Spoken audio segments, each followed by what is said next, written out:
네, 안녕하세요. 공돌 투자자입니다. 오늘 시장 그 휴일과 휴일 사이에 껴있어가지고 다소 좀 어수선했고 거래 대금도 좀 적었는데요. 저 같은 경우에는 어제 또 정치적 중요 또 이벤트가 있어가지고 오늘 좀 바빴습니다. 일단 코스닥, 코스피 보면 양시장 다 미국 시장이 상승하면서 조금씩 올랐고요. 코스피는 0.12%, 코스닥은 0.64% 올랐습니다. 뭐 수급적으로는 양시장 다 기관이 매수해주면서 일단 상승을 했습니다. 그 다음에 거래대금이 역시 휴일과 휴일 사이이기 때문에 거래대금이 4.6조밖에 안 되는 정말 거래대금이 말라버린 시장입니다. 거래대금 상위 종목들 보면요. 같은 업종끼리도 좀 엇갈리는 흐름이 보였습니다. 삼성전자와 SK하이닉스는 같은 반도체 업종인데 이게 예전엔 같이 갔지만 지금은 약간 경쟁으로 묶이면서 이게 엇갈리는 경우들이 좀 많습니다. 어쨌든 하이닉스는 4.7% 오른 반면에 삼성전자는 2% 넘게 떨어졌고요. 두산 쪽에서도 그 원전 뉴스가 이제 실현되면서 그 이제 원전 쪽이 제로 노출로 두산 에너빌리티가 4% 넘게 밀린 반면에 지주사인 두산은 9% 넘게 올랐습니다. 한화그룹주들은 전반적으로 다 좋았고요. 하나에어로랑 하나시스템 같은 방산 쪽이 특히 좀 좋은 흐름을 보였습니다. 그 다음에 어제 그 이재명 후보에 대한 대법의 그 파기환송이 있으면서 정말 예상치 못한 어떤 이벤트가 발생하면서 정치 테마주 쪽으로 굉장히 엇갈리는 흐름이 나왔습니다. 오리엔트 전공이라던가 형지글로벌, 그다음에 상지건설 같은 이재명 관련주들은 큰 폭의 하락을 보였고 그런 반면에 또 형지 INC는 또 오늘도 18% 넘게 올랐습니다.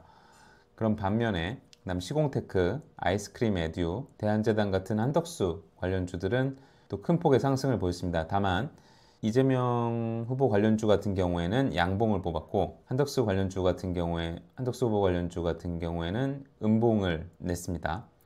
그래서 어쨌든 끝날 때까지 끝난 게 아니기 때문에 그렇게 시장도 받아들이기 때문에 어쨌든 밑에서 좀 매매할 수 있는 기회들은 좀 있었다라고 생각은 들고요. 그리고 또 인벤티지 랩이 계속 경구용 비만 약 관련해가지고 굉장히 강한데 오늘도 상한가를 기록했고요. 그리고 SK텔레콤이 유심 해킹 사태로 인해서 신규 가입자 중단을 발표하면서 SK텔레콤은 빠지고 LG 헬로비전이라던가 KTIS 같은 그런 반사 이익이 기대되는 회사들의 주가가 많이 올랐습니다. 그 다음에 뭐 그 KB금융이라던가 이수페타시스 같이 어떤 그 주주 가치를 올리겠다는 발표를 한 기업들이 일단 크게 상승을 했습니다. KB금융, 이수페타시스 같은 경우에는 저번에 그 유상증자로 물매기더니 오늘은 또 주주 가치를 제고하는 방안을 또 발표를 했더라고요. 네, 정말 웃기고 있습니다. 그리고 웅진 같은 경우에는 상조 회사를 하나 인수한다는 소식이 있어서 연일 강한 모습을 보이고 있습니다. 20% 넘게 올랐고요. 그다음 오늘 뭐 시장 자체가 뭐 그렇게 뚜렷한 흐름이 있었던 장은 아니었고 정치 테마주들이 좀 눈에 띄는 장이었습니다. 그리고 HD 현대일렉이나 LS일렉 같은 그 전력 전선주가 실적 기대감으로 많이 올랐습니다.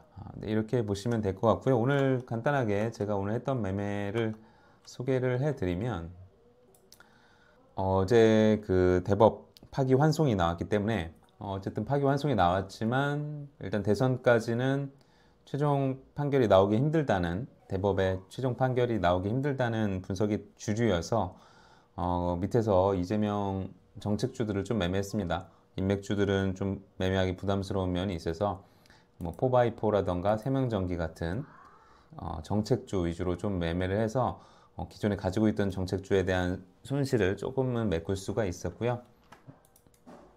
네, 포바이포 같은 경우에는 특히 그 퓨리오사 AI 관련돼서 대장주격으로 움직였었기 때문에 이런 그 갑작스러운 이벤트로 인한 눌림에서 좀 잡아볼 만하다고 생각을 해서 좀 잡아서 오늘 다행히 수익을 좀 냈습니다.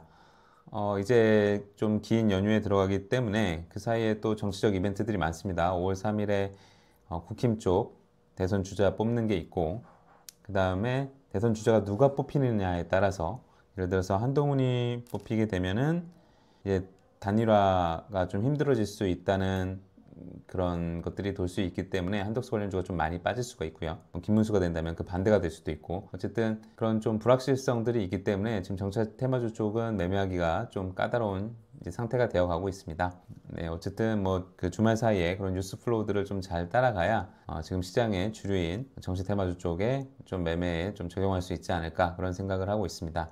이 연휴 잘 보내시고요. 연휴 끝나고 또 반가운 모습으로 뵐 수 있었으면 합니다. 네, 감사합니다.